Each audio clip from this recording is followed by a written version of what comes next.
Hey guys, welcome back to Drop Baba and welcome back to another video. And I hope all of you are doing well. I'm not doing well. I'm still worried about the whole SL scenario. And thank you for all the love and all the support that you showed in the last video. It is absolutely overwhelming and it gives me the motivation to keep giving you the content. So today I will be previewing Chelsea versus Brighton. और दोस्तों frankly बोलूँ तो if ESL is actually coming into fruition तो this game does not matter. 2 दिन पहले मैं ये सोच रहा था कि वाह हमने मैन सिटी को FA कप में हराया है, कितना अच्छा सीज़न जा रहा है. थोड़ा ख़राब हो गया था सीज़न बीच में, लेकिन अब चीज़ें अच्छी ट्रैक पे चल रही हैं. FA कप के फाइनल में पहुंच गए हैं, चैम्पियंस लीग का सेमीफाइनल रियल मैड्रिड से है, बहुत बड़ा मैच होगा. वेस्ट हैम ने पॉइंट्स ड्रॉप कर दिए न्यूकासल के अगेंस्ट, बहुत ही मतलब अनएक्सपेक्टेड चीज़ हो गई. न्यूकासल ने वेस्ट हैम को हरा दिया. कल रात को लिवरपूल ने लीड से ड्रॉ खेल लिया, तो काफ़ी अच्छा लगा कि यार टॉप 4 की रेस में हम एक पकड़ बना सकते हैं अगर हम ब्राइटन को हरा दें. लेकिन अब फ़र्क ही नहीं पड़ रहा. इतना मैं डिसइंटरेस्टेड कभी हुआ ही नहीं हूँ किसी मैच से पहले. तो मेरे को ये लग रहा है कि इस मैच को क्यों ना एक फ्रेंडली की तरह लिया जाए, अगर ESL खेलना ही है अगले साल तो. क्योंकि अगर आप टॉप 4 आ रहे हो या नहीं आ रहे हो और आपको ESL खेलना ही है अगले सीज़न, तो क्या ही फ़र्क पड़ रहा है. तो एक्सपेरिमेंट करो इस मैच में, सब उन बच्चों को खिलाओ जिनको अभी तक चांस नहीं मिला है. क्या दिक्कत है? बिल्कुल आप विली काबायरो को चांस दीजिए, आप बिली गिलमोर को चांस दीजिए. Tino Anjorin, he is a very good talent, उसको खिलाइए. अंडर 21 अंडर 17 के कुछ प्लेयर हैं उनको खिलाइए, बिल्कुल चांस दीजिए. एमरसन जिनको कोई मिनट्स नहीं मिले प्रीमियर लीग में अभी तक खास, उसको खिलाइए. तो क्या लाइनअप होनी चाहिए? मेरे हिसाब से हमको 4-4-2 जाना चाहिए. इस पर 3 एट द बैक खिलाने का कोई मतलब नहीं है. और अगर ब्राइटन हरा भी दे हमको तो क्या ही फ़र्क पड़ रहा है, हम तो वैसे भी ESL खेल रहे हैं. टॉप 4 नहीं भी आए तो ESL में तो भाई अपनी प्लेस बुक ही है, क्या दिक्कत है. 4-4-2 खिलाओ. गोल में खिलाओ मेरा गंजा भाई काबायरो, शानदार गोलकीपर, कोई दिक्कत नहीं है, एक्सपीरियंस भी लेके आता है. सेंटर बैक पेयरिंग आप खिला दो जूमा और रूडिगर, क्योंकि और कोई हमारे पास सेंटर बैक नहीं है इनके अलावा फिट अभी. जूमा रूडिगर सेंटर बैक खिला दो. राइट बैक खिला दो एमरसन, क्योंकि एस्पिलिक्वेटा रीस जेम्स बहुत ज़्यादा खेले हैं, उनको रेस्ट की ज़रूरत है. एमरसन में वो फुल बैक वाला एक्सपीरियंस है ही. Right back Emerson, left back Marcos Alonso. Midfield 2 की बात करें, डबल पिवट में आप खिलाओ बिली गिलमोर और टीनो एंजुरिन. टीनो एंजुरिन आगे जाएगा, बिली गिलमोर पीछे रहेगा, CDM वाला काम करेगा. लेफ्ट विंग पे खिला दो टीमो वर्नर, उनको कॉन्फिडेंस की ज़रूरत है, थोड़ा आउट ऑफ कॉन्फिडेंस है, ये गेम में शायद गोल कर दें. टीमो वर्नर आप खिलाओ लेफ्ट विंग पे. राइट विंग पे कैलम हडसन-ओडोई, 2 स्ट्राइकर आगे टैमी और जिरू, कोई दिक्कत ही नहीं है. खिलाओ, मस्त एक्सपेरिमेंट करो, क्या दिक्कत है. तो क्या ही फ़र्क पड़ रहा है यार, जब ESL ही खेलना है. कुछ इंटरेस्ट ही नहीं बचा है प्रीमियर लीग की टॉप 4 रेस में. लिवरपूल भी अगर 5th आती है या 6th आती है तो उनने भी ESL खेलना है. हम 3rd आते हैं 4th आते हैं, हमने भी ESL खेलना है. तो दिक्कत क्या है, मतलब करो ना एक्सपेरिमेंट, 4-4-2 खिला दो. तो guys that was my rent. और अब जो कि वो सिस्टम से बाहर आ चुका है. I think what the real lineup is going to be tomorrow. In goal it would be Edouard Mendy. He was given the rest for the FA Cup game, but I think he will make a comeback. And the back three of Zuma, Rudiger and Azpilicueta. Azpilicueta has been given a lot of load lately, but I think these are the games in which we cannot afford to slack off. और हमको कोशिश करनी है कि हमारा best possible combination खेले.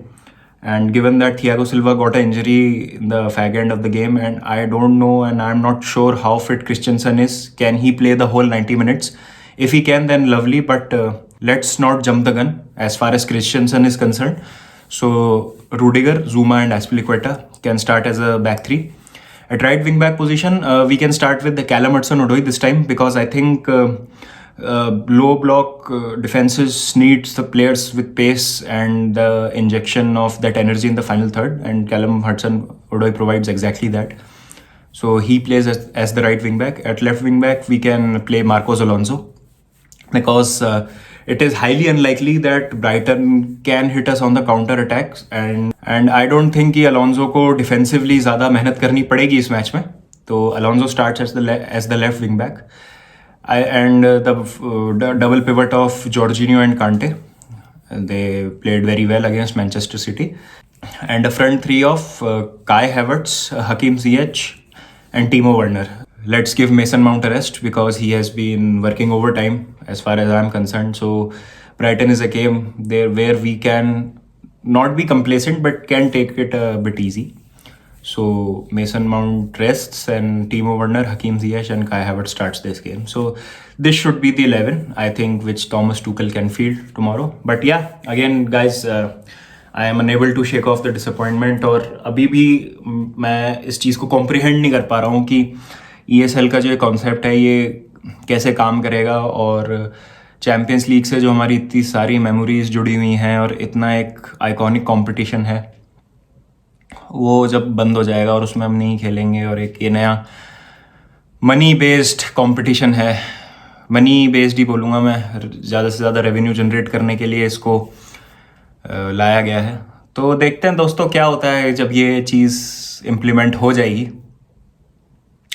Game के बारे में मैं आपसे कल बात करूँगा. और जहाँ तक एक और पॉइंट मैं ये कल के वीडियो में एक मिस कर दिया था कि मैंने फीफा और यूएफा की साइड तो आपको बता दी, लेकिन ESL क्यों स्टार्ट हो रहा है शायद मैंने उस पर थोड़ा पॉइंट मिस कर दिया. तो ये एक चीज़ है कि फीफा और यूएफा भी दूध के धुले नहीं हैं.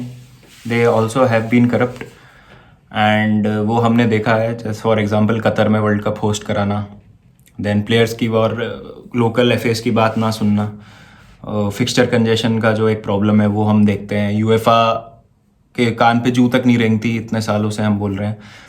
लेकिन still we had that magic of European competition and I think the correct solution is कि सारी कंसर्न पार्टीज़ एक बार मिलके बैठें, अच्छे से बात करें और फैंस को ध्यान में रखें. सबसे इम्पोर्टेंट ये बात है क्योंकि given that we are facing a situation which is unprecedented, Covid जैसा पैंडेमिक, और ऐसा हमने अपने लाइफ टाइम में कभी पहले नहीं देखा है जहाँ पे पूरी दुनिया एक स्टैंड स्टिल पे आ गई है.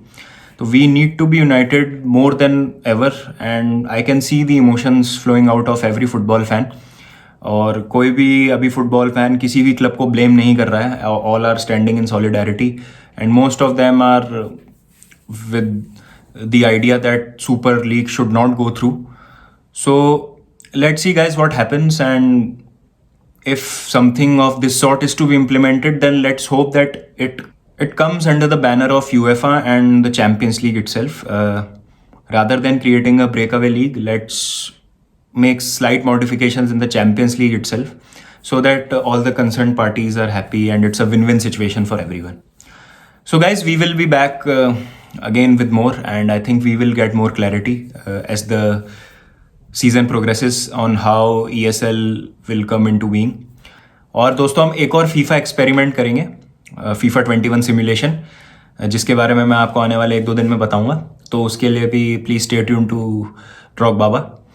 And guys again the situation is getting very messy. Jaipur में लॉकडाउन लग चुका है till 3rd May. So you can imagine कि situation is not at all good. I would request you humbly to please take care of yourselves and your family and don't take unnecessary risks. Please follow all the safety and precautionary measures very diligently and don't slack off, and please take care of yourselves. That's the most important thing. जान है तो जहान है. तो चलिए दोस्तों, till then I'll meet you tomorrow. Please अपना ध्यान रखें and keep the blue flag flying high.